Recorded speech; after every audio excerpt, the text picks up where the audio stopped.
The cabin of Flight 782 buzzed with soft chatter as passengers settled into their plush first-class seats.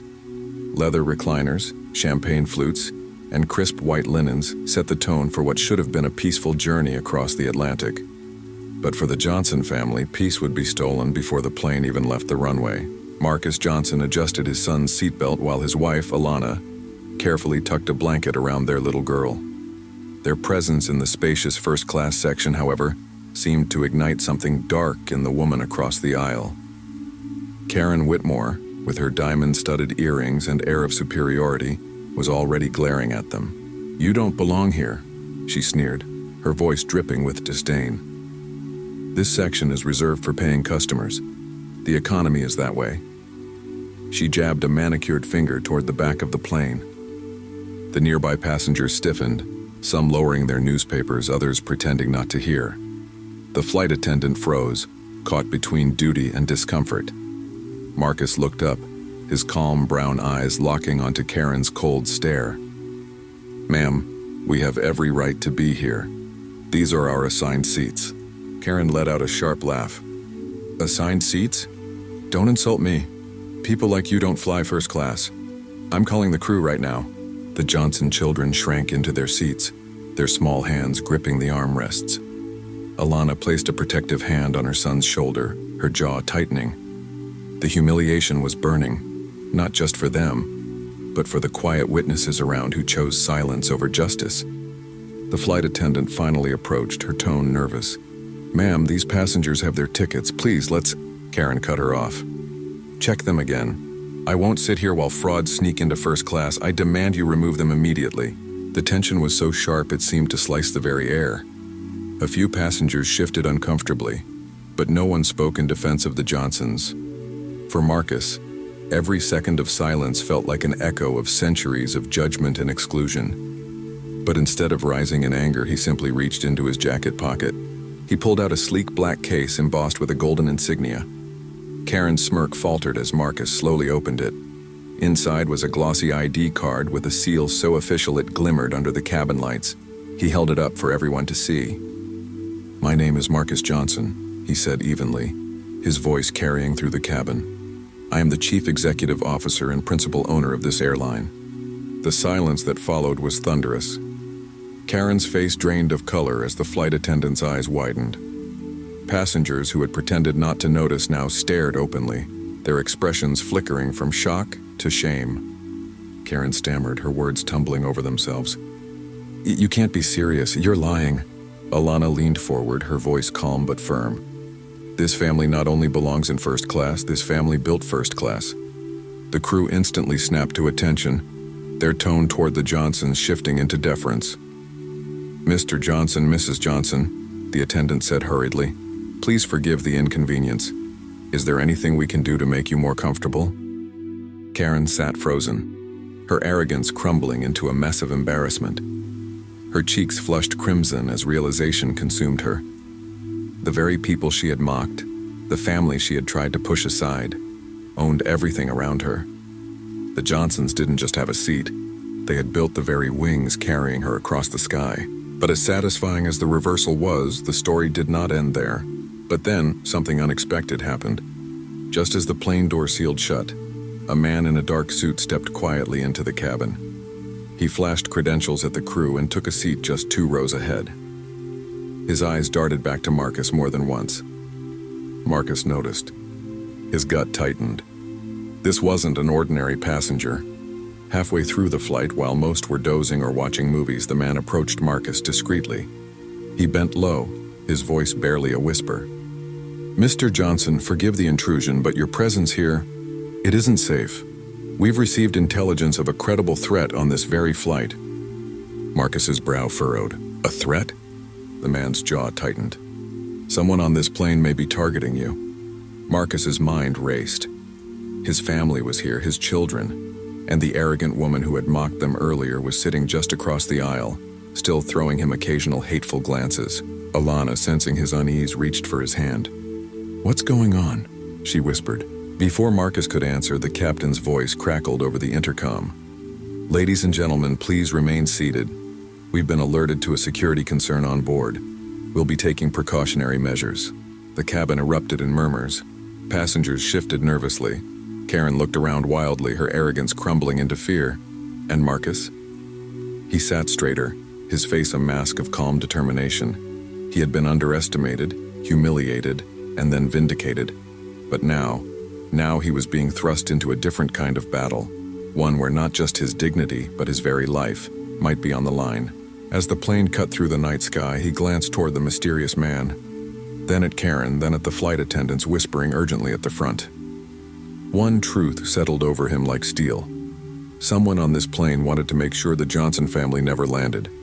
The underdog had risen, the arrogant had fallen, but a new, more dangerous drama had just begun. And as the cabin lights dimmed and shadows stretched across the aisle, Marcus knew the flight was heading straight into a storm, one that would decide more than just his legacy. If you're really enjoying this story, don't forget to like, subscribe, and hit that notification button so you never miss my latest uploads.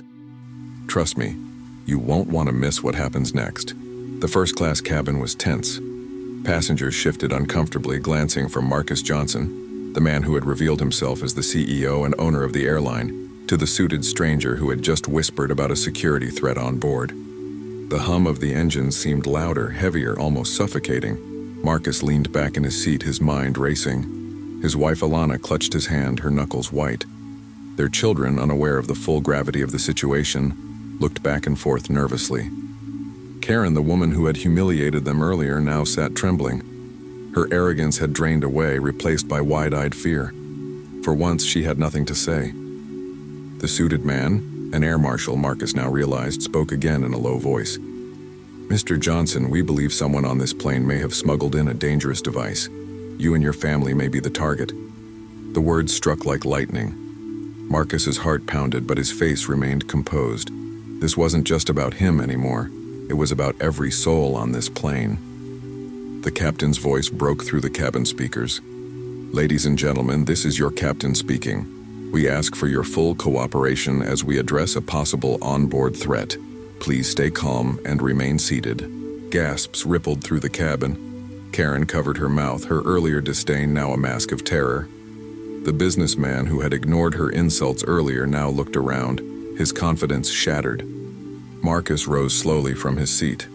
The flight attendant instinctively reached out. "Sir, please." But he raised a calming hand.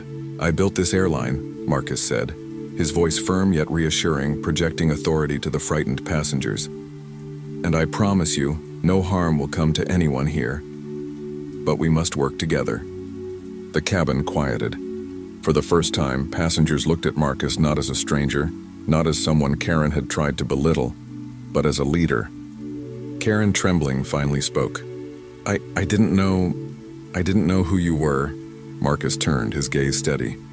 "You didn't need to know who I was. Respect should never depend on titles." Her lips quivered, but she had no defense. The irony was suffocating. Moments ago, she had tried to throw him off this very plane. Now her safety depended on him.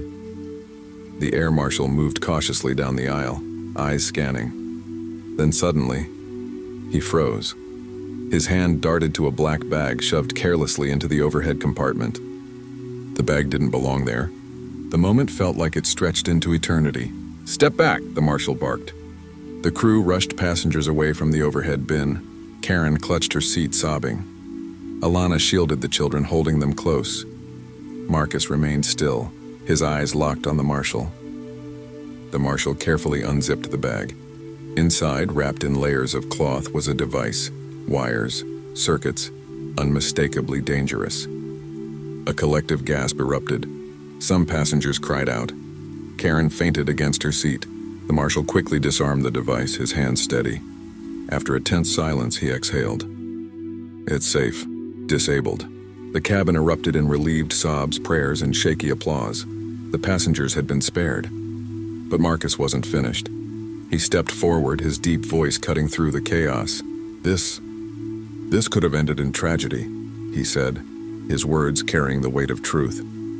"And yet moments before this, I was treated as if I didn't belong in my own seat, as if my worth could be measured by the color of my skin."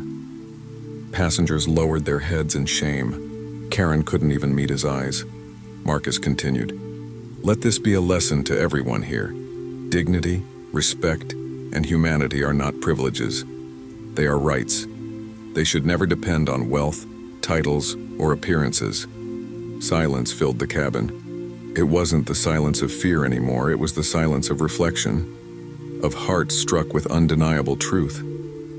The plane landed safely hours later. Police and investigators swarmed the tarmac. The suspicious bag was taken away, and passengers disembarked with shaky gratitude. As Marcus and his family walked off the plane, reporters already swarmed outside the terminal, cameras flashing. Karen trailed behind, head down, her arrogance stripped away. For her, the humiliation was total, not just for underestimating Marcus, but for witnessing firsthand how misplaced hatred nearly cost her life. And Marcus?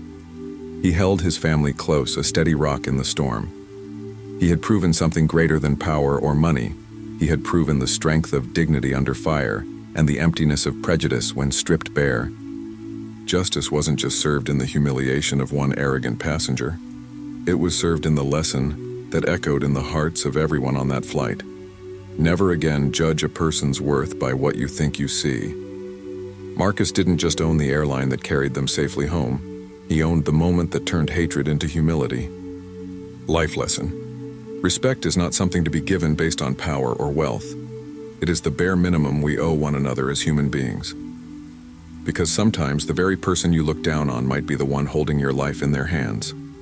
If you were a passenger on that plane, what would you have done when Karen first humiliated Marcus? Comment your answer below, and don't forget to subscribe for more powerful stories like this one.